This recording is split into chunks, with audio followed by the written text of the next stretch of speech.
Hey everyone, how's it going? Five Finger Shuffle back here with another video, and today we are going to talk about the updated tier list.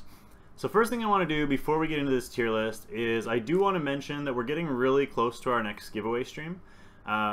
Basically the plan is when we hit 1,000 followers on Twitch, we are going to do another giveaway stream, and we are currently up to 967 follows. So we're only 33 follows away from 1,000.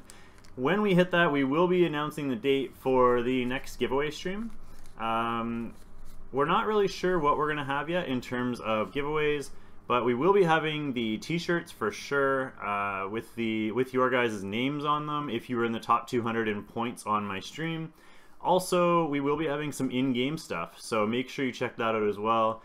The projected date is that the giveaway, well, we'll probably hit 1,000 followers soon, but the date for the giveaway is probably going to be Saturday, November 3rd. So stay tuned for that. It'll probably be a really long stream with a bunch of giveaways. So hopefully you guys are excited for that. And let's just get right into this tier list. So this is all brand new stuff, fully updated. We even have the Mai on here, or all 5 of the Mais on here. The only thing that isn't included is the Kyo, because we haven't really done any gameplay with them and to see if they're any good or where we can use them. So everything else is up to date. Obviously the Vampire is not on here because it's just being released today. Just a forewarning is that this tier list is based more for late game players. So if you're an early game player and you're just starting to get into the game, a lot of these units may not seem useful to you yet, or like maybe you're not doing co-op yet, and so that's why some of these units won't be good for you. I will try and go over everybody for the most part and let you guys know sort of where it's useful and stuff like that. Also, there is a C tier to this, but you can't see it because we didn't feel like it was necessary to put it on there. Keeping in mind that all these units from B and up are useful in different places in the game. As I said, I will go over it, but just because, say your unit that you really like is in S tier, that doesn't mean they're bad. That means they're actually really good. It's just they're not one of the top 5 units in the game. S tier, S plus, double S, triple S are all amazing OP units. And even stuff in A+, like some of these units I really like. Same as a couple of the units even in A tier. So let's go through these one at a time, and we'll go through based on by tier. So starting with triple S, you have in water the Greater Demon, Rana, and Yoko. Fire, we have the Greater Demon and Alia, and Light, we have the Greater Demon, Linglong, and the Blade Master as well. So this is very similar to what this tier list said last time, except last time the Dark Archangel was up here, and the Light and Water Blade Masters were a tier lower. They were down at double S. The reason the Blade Masters moved up is because people have started to realize that they're kind of broken in Arena, in that their Dervish spin skill can be spammed an unlimited amount of times. So basically, every half a second you can spam a 30k AoE damage and make really quick work of Arena defenses. That being said, I honestly don't think they should be up this high. I still think they should be double S. That's probably the biggest change for me on this list, is that I would move them down back to double S. And I'm pretty sure at some point they're going to get balanced, because it's really broken right now, the fact that you can just spam the same skill for the entire duration of the match. And there's 0 cooldown on it. If they've added a cooldown, a mandatory cooldown for Dazzling, I would assume they will add a mandatory cooldown for that Dervish spin as well. Otherwise, the Yoko obviously is a staple in every team across the board, totally overpowered, and she even got a buff this last patch, giving her defense break a cooldown reduction. And then the others are pretty self-explanatory. Alia, the Greater Demons, and Linglong are probably the strongest champs in the game. So moving on to double S, we have our first look at one of the Mais. The Water Mai, Nature Mai, Light Mai, are all in this tier. Providing legendary debuffs is going to be really, really strong, especially late game. Not as important early game as it will be late game, but especially for things like co-op, those are going to be enormous. So if you have one, congratulations. They literally just came out. I hope you are doing your best to grind up the gear on them. Then the Water Archangel, for obvious reasons, invulnerability. The Dark Archangel's on here as well. In terms of the Blade Masters, only the Nature and Dark BM are in this double S tier, which shows how strong the double S tier is, right? You have 2 Blade Masters on here, you have Rhoda on here. The big one for me at post-patch was the Archangels moved up. So the Fire and the Light Archangel moved up to this double S tier, which is super, super strong. Their shield is incredibly strong, and that's why they're up in this double S tier. Amazing for both Blitz and basically all PvE content. And then in the Dark Champs, you see the typical Sharma, the Dark Magic Girl, and the Pirate. I'm sure you guys already, if you have them, you're super pumped and you aren't surprised that they're up there. Into S+. Now keep in mind, S+ is only half a tier in between S and double S. So at this point, things start to get a little murky, as you could move things up or down half a tier based on your style of play.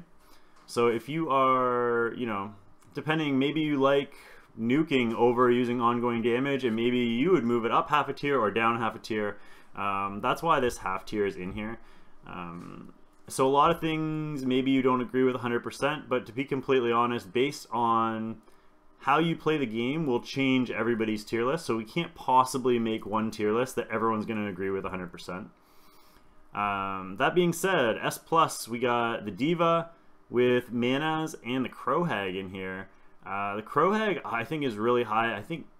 I mean, she's really good, but I probably would have kept her at S tier. I don't know about the half bump up to S+, but she is amazing for dungeons. A lot of people are using her now in Arena as well, and that's why she's moved up to S+.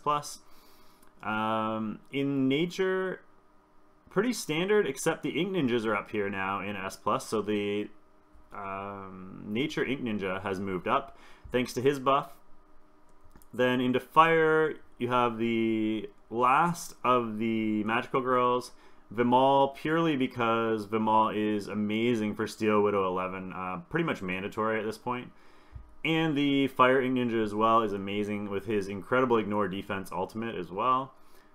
Into the Light Darks, the standard pretty much with Camille, Sigrun, and Xenia. But then Huxian is in here as well. For me personally, I wouldn't have her anywhere near this rank, but I know a lot of top ranked players use her in high level arena, and that's why she's up here. Personally, my playstyle doesn't lend to what she does, but that's just me, and I know other people probably would have her even higher. So that's why she kind of lands in the middle here at S+. And then into the Dark Champs, the Greater Demon, the Mai, the Snake Lady, and the Fairy, all crazy strong. I wish I had that Fairy. But other than that, let's move on to the S tier. Now in the S tier, we'll start with Water. We have the Water Siege Tower, who's crazy strong for PvE, that ongoing damage. You also notice the Nature one right next door there, also in S tier. Then Stella as well. If you guys have been watching any of my arena content, I use her on an auto team that I can auto absolutely everybody in the game just using Stella and some crowd control. And then the Ink Ninja as well, just got a buff. Really strong. I didn't notice a huge difference from the buff. I actually max skilled mine, and I'm still not really using him anywhere. But he is really strong, especially if you get him early game.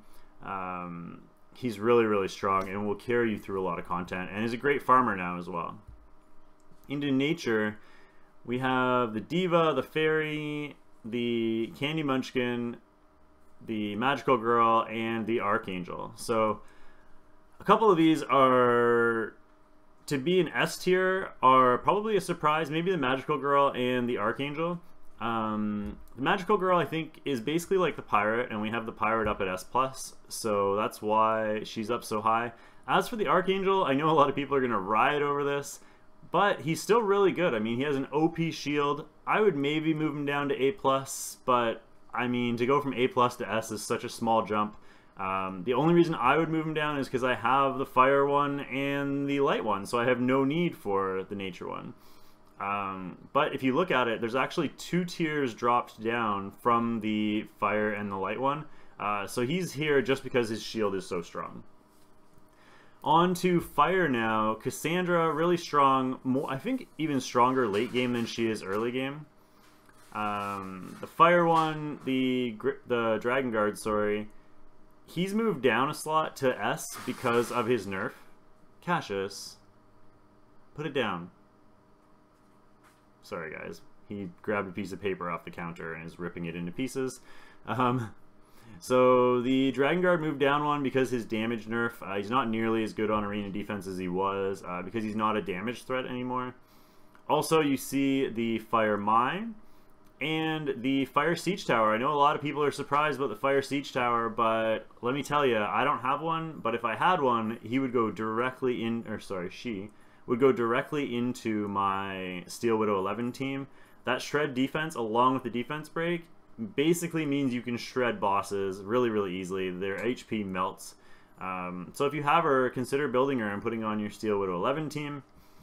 Into the Light Darks, we have both the Ink Ninjas, we got both of the Dryads, as well as the Diva. We got a Candy Munchkin, we got Gamma in there for the same reason that Stella's in on the water side, and of course the Siege Tower. So those are all pretty standard. I think everybody would agree they belong in S tier. Now we're going to go through the A+, A, and B relatively quickly and just kind of point out the ones that may be surprising to you. So the Monkey Kings moved up. We got the Nature, Water, and Dark Monkey Kings moved up into A+ tier thanks to the buff. They do have that Legendary Silence now. The Legendary Silence doesn't have that much of a use just yet, but hopefully once Guild Wars come out, that will be more important. Again, update 4, which is the next major update, is supposed to have Guild Wars in it, so we'll have to stay tuned for that. The Snake Ladies are up here at A+, because they do fall off a little bit late game, but they're amazing early game. You just don't need them really for Ascended floors, so that's why they are in the A+ tier. The surprises in the water are probably just the Valkyrie, but she's, well, the Valkyrie and the Fairy, I guess, but they are both amazing for co-op, so that's why they're there. Into the Nature, we already talked about basically all those units. The Scion I really like. He's an amazing damage dealer. He doesn't offer a lot of utility, which is why he's down this far, but he's up this high because of his damage. Fire, again, same thing with the Valkyrie here, and the Diva actually, and the Fairy. All 4 of these are actually really good for co-op, and that's why they're on here. They don't have a lot of utility really anywhere else, but in terms of co-op, there aren't a lot of fire damage dealers, and that's why these 4 are on here. Into Light Dark, pretty standard list for the Light Dark. I'm kind of surprised to see the Magical Girl up here, as I don't think she has a lot of utility, but again, if you have any of them, you're probably going to want to try and use them in co-op, and that's why they're on here. Into Dark, you got the Scion and the Naga I thought would maybe be up in S tier, but again, give or take 1 rank, not that surprising. Again, the Dark Siege Tower definitely moved up because of the shred defense, but because it doesn't have element advantage, she is not up at the same tier as the Fire one. And I would maybe move the Dark the Dark Dragon Guard down 1, but other than that, I think those are pretty standard. The Dino Kid is another one that moved up. You can see the Dark Dino Kid in there, the first appearance of a Dino Kid on the list. but he definitely does more damage now, and I've noticed a big difference in his damage despite not having very good gear. Maybe on Laundry Day I might consider testing him out a little bit with some better gear and see what happens. Into A tier, you can see the Naga moved up here thanks to the reduced cooldown, so that's really nice. We got another Dino Kid. We got our first Bomber on the list, and the Esper and the Pirate as well. The Pirate's on here for 5v5, but everyone else on here has a lot of utility, and you can definitely use any of these units in the regular content. A is still a really strong unit, so if you're building these guys, it doesn't mean they're bad if they're on A tier. They are still really good, they just don't have as much utility as someone up in the S class. So same with Nature, pretty standard list. On to Fire, the surprise is maybe the Astromancer, but I feel like the Astromancer can be really good for co-op. She has a great AoE, or sorry, a great multi-hit and defense break on her ultimate. We got another Bomber, we got the Fire Naga and the Pirate. Into Light Dark, I did just pull this Scion, so I'm going to try and build him and see what happens with him. But otherwise, pretty standard list. The Light Timekeeper is down here, purely for 5v5. Otherwise, nothing too crazy. Same with the Light Dark, or sorry, with the Dark ones as well. Pretty much just 5v5 champs. You got the Dark Fox in there who offers a lot of ongoing damage, but not a lot of people use her anymore. And then into the B tier, I don't really see any surprises on here. Yeah, maybe the Dark Tiki is one to keep an eye on, but other than that, pretty standard list. And yeah, so if you guys have any questions, please leave them down in the comment section down below. If you are looking for the Reddit post with conversation on this, I will link that down below as well. This tier list is brought to you by Epic Gaming. We kind of put it together as a guild, so if you guys have any questions, feel free to direct that toward us. Please don't forget to keep into consideration that the tier list is you may not agree with it 100%. Maybe things in your mind would move up or down one rank, like I've explained here. If this was purely my list, I would move a couple things up and down one rank, but understanding that different people play the game different ways, ranks will fluctuate a little bit. Don't forget to jump over to twitch.tv/5fingershuffle to throw a follow on there, as we are almost at 1,000 followers. Please like and share this video, and if you did appreciate the video, then don't forget to subscribe to the channel, because we do update this tier list regularly, as well as a bunch of other content as well. Thanks so much for watching, guys. I hope you had a great day. I will be streaming later tonight to do the Vampire Ritual Summon, so if you want to check that out, don't forget to pop into stream at some point tonight, and I will see you guys all soon. Have a great day, guys. Bye.